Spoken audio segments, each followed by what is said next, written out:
اللہ تعالیٰ نے فرعونیوں کو ہلاک کرنے کے بعد فرمایا، بنی اسرائیل پر اللہ اپنے احسانات کا بیان کر رہے ہیں.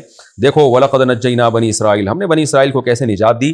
من العذاب المہین، ایک ذلت والے عذاب سے، ذلیل کر کے رکھا ہوا تھا اس نے، کچھ انتقام نہیں لے سکتے تھے، بچوں کو قتل کر دیتا، عورتوں کو باندیاں غلام بنا لیتا. اس سے بڑی ذلت کیا ہوگی کسی قوم کے لیے.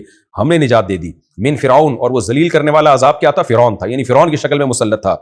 اور وہ فرعون کیا تھا؟ انہ کان عالیا، وہ بڑا سرکش تھا. من المسرفین، اور حد سے تجاوز، سرکشی کی بھی ایک لمٹ ہوتی ہے نا، اس کو بھی اس نے باؤنڈری کراس کر دی تھی اس نے. وَلَقَدْ اخْتَرْنَاهُمْ، اور ہم نے بنی اسرائیل پر احسان کیا، ہم نے ان کو سلیکٹ کیا تھا علی علم، علم کی بیس پر، یعنی ہم جانتے تھے کہ سلیکشن کے قابل یہی قوم ہے، تمام جہانوں میں ہم نے اسی کو فضیلت دینی ہے. وجہ کیا ہے بھائی؟ ان کے پاس آسمانی تعلیمات ہیں. یہ کتنی بڑی دلیل ہے کہ جس قوم کے پاس آسمانی تعلیمات ہوتی ہیں اللہ کی نظر میں وہ قوم سب سے افضل ہوتی ہے. آج بھی ہم غیر مسلموں کی تعریفیں کرتے ہیں لیکن فضیلت مسلمانوں کی ہے. وجہ کیا ہے؟ غیر مسلم کے پاس آسمانی تعلیمات نہیں ہے، اسے حلال و حرام کا نہیں پتا، اسے زنا میں اور نکاح میں فرق نہیں پتا، اسے شراب میں اور دودھ میں فرق نہیں پتا، تو طہارت میں اور ناپاکی کا فرق نہیں معلوم اس کو. تو اس لیے اللہ کہتے ہیں کہ ہم نے بنی اسرائیل کو اپنے علم کی بیس پر فضیلت دی تھی. وہ علم کیا تھا؟ وہ یہ علم تھا، اللہ کے علم میں یہ بات تھی کہ ان کے پاس آسمانی کتابیں ہیں، پیغمبر ان میں آئے ہیں، تو یہ دنیا کو گائیڈ کر سکتے ہیں. تو ہم نے اس لحاظ سے ان کو فضیلت دی تمام جہان والوں پر. تو مراد اس زمانے کے تمام جہان والے، قیامت تک کے لیے نہیں. تو اس لیے کہ اجماع امت کے اور قرآن و سنت کے خلاف ہے کہ یہود کو اللہ نے ہر دور میں تمام جہان پر فضیلت دی ہو، ایسا نہیں ہے. وَآتَيْنَاهُم مِّنَ الْآيَاتِ، اور ہم نے ان کو نشانیاں دی تھیں، ما فیہ، وہ نشانیاں جس میں بلاء مبین، کھلی آزمائش بھی تھی. اتنے معجزے موسیٰ علیہ السلام کے دکھا دیے کہ جس میں آزمائش بھی تھی کہ اب دین پر قائم رہتے ہو یا نہیں رہتے. اور بعض نے بلا کا یہاں ترجمہ کیا ہے نعمت سے، کیونکہ نعمت بھی آزمائش ہوتی ہے، یعنی کھلی نعمتیں تھیں اس میں.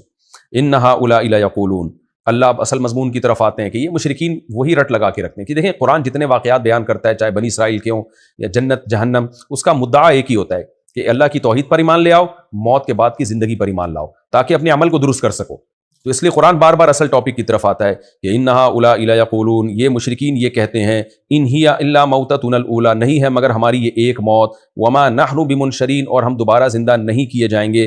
فَأْتُوا بِآبَائِنَا إِن كُنتُمْ صَادِقِينَ، اگر دوبارہ زندگی ممکن ہے تو اے نبی آپ اللہ سے کہیں کہ ہمارے باپ داداؤں کو زندہ کر دے.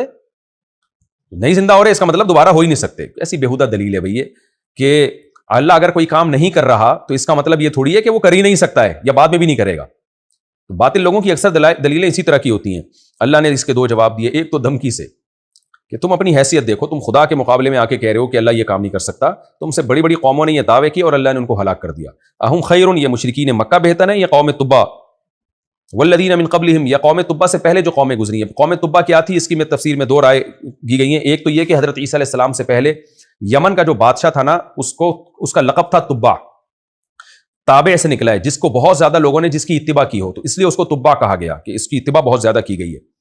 تو وہ بادشاہ مسلمان ہو گیا تھا، وہ بادشاہ جو تھا ایمان نہیں لایا پیغمبروں کی دعوت پر، اور اس کی قوم بھی ایمان نہیں لائی، تو اتنی بڑی قوم کو اللہ نے تباہ کر دیا. تو یہ حضرت عیسیٰ علیہ السلام سے پہلے کا ہے. اور بعض نے کہا نہیں، یہ بعد کا تبا ہے، یعنی اصل میں تو تبا اسی کو کہا گیا تھا جو یمن کا بادشاہ تھا حضرت عیسیٰ سے پہلے، لیکن پھر ہر یمن کے بادشاہ کو تبا کہا جانے لگا. تو بعد میں ایک بادشاہ آیا جو مسلمان ہو گیا لیکن اس کی قوم مسلمان نہیں ہوئی، تو قوم پر عذاب آیا پھر، اور ایک آگ آئی تھی آسمان سے جس نے اس قوم میں سے بہت سو کو تباہ و برباد کر دیا. پھر بعد میں کچھ لوگ ایمان لے آئے.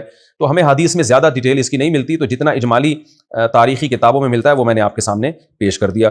بہرحال کوئی قوم تھی جو بہت طاقتور تھی، بہت کثرت سے تھی، جس کو اللہ نے تباہ و برباد کیا. والذین من قبلہم، اور ان سے پہلے قوموں کو بھی اہلکناہم، اللہ کہتے ہیں ہم نے ان کو ہلاک کیا. انہم کانوا مجرمین، یہ سب کے سب مجرم تھے، اور جرم ان کا یہی تھا، قیامت کا انکار، عقیدہ توحید کا انکار. آگے اللہ دلیل دیتے ہیں کہ بھائی اگر موت کے بعد دوبارہ زندگی نہیں ہے تو اس کا مطلب اللہ نے اس کائنات بس ایسے ہی پیدا کر دی ہے، کوئی حساب و کتاب نہیں ہے اس کائنات کو، کوئی مقصد ہی نہیں ہے. پھر لائف کو انجوائے کرو، شرابیں پیو، زنا کرو، کوئی قطع رحمی کر رہا ہے، کوئی صلہ رحمی کر رہا ہے، سب مر کے برابر مٹی ہو کے ختم، کوئی حساب و کتاب نہیں ہے. تو یہ کیسی بات ہے؟ دنیا میں کوئی شخص بیکار کام نہیں کرتا، تو اللہ اتنی بڑی ذات ایسے ہی کیوں کرے گی؟ یہ سب کائنات ایسے ہی کیوں بنائے گی؟ تو اس کائنات کا مقصد انسان کی خدمت ہے، اور انسان کا مقصد اللہ کی فرما برداری ہے. یہ اس کائنات کا مقصد ہے. وما خلقنا السماء والارض وما بینہما لاعبین، ہم نے آسمانوں اور زمینوں کو اس لیے پیدا نہیں کیا کہ ہم محض کھیل تماشا کرنے والے تھے، دل بہلانے والے تھے. ما خلقناہما الا بالحق، ہم نے نہیں بنایا ان دونوں کو مگر حق کے ساتھ. حق کا مطلب حکمت کے ساتھ بنایا، باطل نہیں بنایا. اگر بغیر حکمت کے بنایا اس کا مطلب باطل بنایا، اس کی بنا باطل پر ہے. اگر کسی حکمت سے بنایا تو اس کی بنا حق پر ہے. ولکن اکثرہم لا یعلمون، لیکن اکثر لوگ نہیں جانتے. اور وہ حکمت کیا ہے؟ وہ یہی ہے کہ کائنات انسان کے لیے، اور انسان اس کائنات میں غور کر کے اللہ تک پہنچے اور پھر اللہ کی فرما برداری کرے. ان یوم الفصل میقاتہم اجمعین، تم کہتے ہو موت کے بعد زندگی نہیں ہے، اللہ کہتا ہے فیصلے کا دن، میقات ایک وقت مقرر ہے ان سب لوگوں کے لیے، ایک وقت ہمارے علم میں ہے، تم کہہ رہے ہو آئے گی کہ نہیں آئے گی، ہم کہہ رہے ہیں ہمیں یہ بھی پتا ہے کہ کب آئے گی وہ قیامت. یوم لا یغنی مولا عن مولا شیئا، یہ وہ دن ہوگا جس دن کوئی دوست کسی دوست کے کام نہیں آئے گا.